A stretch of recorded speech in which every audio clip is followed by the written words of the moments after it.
Hello and welcome to this edition of FYI. I'm Elaine Chang-Baxter, the Director of Partnerships for Montgomery County Public Schools. With us in the studio today is James Allrich. James is a principal of Argyle Middle School and an MCPS representative of the African American Student Achievement Action Group. Thank you so much for joining us today. You're welcome. What is the African American Student Achievement Action Group and what is your core mission? Right. So in about, I guess, 2013 or so, the group was formed as a result of a need that came from the community, came from students, and also from staff, with the need to really address, at the time which we were calling the achievement gap, which we now know or come to know as the opportunity gap.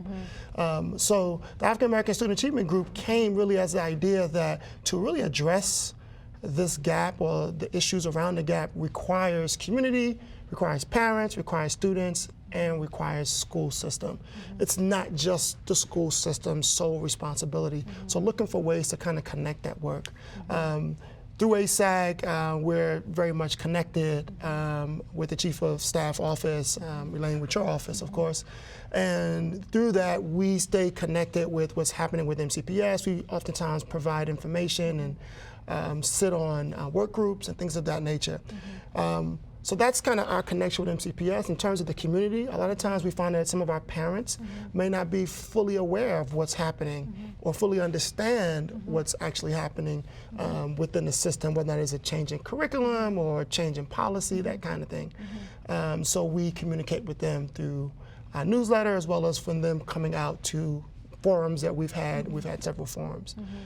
So a lot of it's around information, a lot of it is around communication, a lot of it's around connection with MCPS and informing the work with the sole focus on African American students and eliminating the achievement gap and continuing to identify what we can do differently so that we also eliminate the opportunity gap. Great. What I love about this group is that it's chaired by a community member, an MCPS staff member, and a parent. It's co-chaired.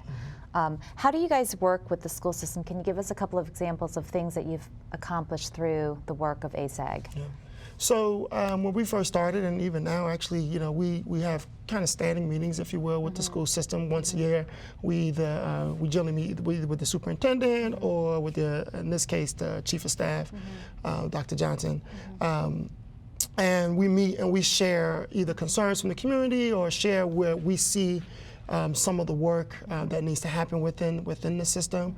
Some of the earlier examples I can really think about is, you know, one of our areas of focus has been around cultural competency, around staff, and really from about 2013 all the way to probably 2016 or so, we were really pushing that every staff member gets trained, not just teachers, not just schools who have a principal who's really focused on that, but every staff member within the county. And we know that fairly recently, within the last 2 years, that's something that Dr. Smith has taken on.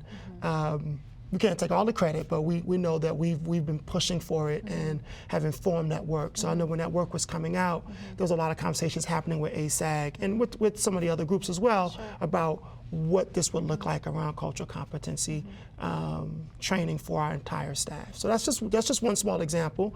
Another example is anytime we have new policy that comes out, oftentimes we'll have somebody in our group who's either at the table informing that, or we'll have people who are creating the policy actually come to AASAAG, one of the AASAAG meetings, and present.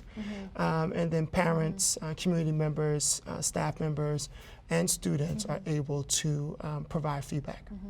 I love the fact that you guys have student members that participate in your action group. What are some of the challenges that our African American students are facing or their parents? Yeah, so I think one of the biggest ones, as we know, is around opportunity and access, and a lot of times it has to do with information, right? So what we've come to find is that some of our parents just don't know what's happening, when things are happening. So one of our big push has been around how do we communicate kind of with our family. With our families. Also, what we've also realized is that it's important that our students have as many opportunities as possible. So one of the things that we look a lot at is making sure that we're looking at any structures that we see may be problematic. Again, not just for African American students, but again, our focus is around African American students. Sure. Identifying any structures that we may see as this may be problematic in terms of how we may access it. And sometimes it's around, and I'll just give one example. In my particular building, we were looking at certain classes that would have teacher recommendations, right? And when we were looking at those recommendations, what we clearly saw was somewhat of a bias towards certain groups of students. And what we decided, said, you know what, we're going to take away recommendations and just simply look at how well students are doing in the class and let that guide where the student go and making sure we provide those opportunities. So really looking at structures is what we see as one of the ways that our work continues here at MCPS. I'm not sure if you want to elaborate a little bit more on AASAAG's work towards eliminating the African American student achievement and opportunity gap. Maybe you could talk about what you also hosted at your school recently. So one of the things that we did more recently is we did host a community forum on math, and this new curriculum that just came out in MCPS for our 6th grade, and it's being rolled out in 7th and 8th grade in algebra. And we want to make sure parents understood what was happening with that and how that curriculum would be able to really eliminate the opportunity gap and what that would look like and what are some of those resources and things of that nature. We also did a forum a couple months ago around just looking at the data at MCPS around African American students. And then from there we got into circles, and we did somewhat of a community circles, and asked families, what is it that you can do? Community, what is it that you can do? What is it that we need to do? What are we missing in addressing this? Again, re-emphasizing some of the core values of the group is around making sure that this is collective work, that it's not just work for schools and teachers and principals, but it's also family work. It's also work for the community and identifying what all of our responsibilities in actually getting this opportunity gap eliminated. Wonderful. How can students and community members, anybody watching this show, how can they get involved if they're interested in getting more involved with your group? Well, a couple ways. One, we do about 2 community forums a year, one in the first semester, one in the second semester. So coming out to that is great. We meet every first Tuesday. Right now it's at Argyle Middle School. Makes my life a little easy too, but they're welcome to come out to that and just kind of hear what we're talking about. Again, we get a lot of folks to come to present to us and be able to provide feedback. Also the website, through the website you'll be able to get it. We also have an email address that you also get information that way. You can email me directly. So I think there's several ways to really plug in.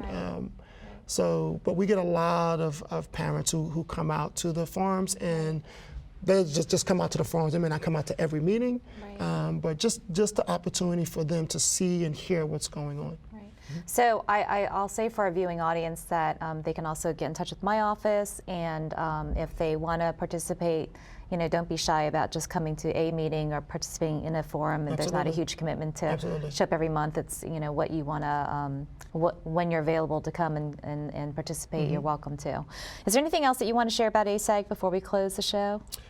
Not particularly. I mean, to me, it's just a big reminder that this work is important for all of us.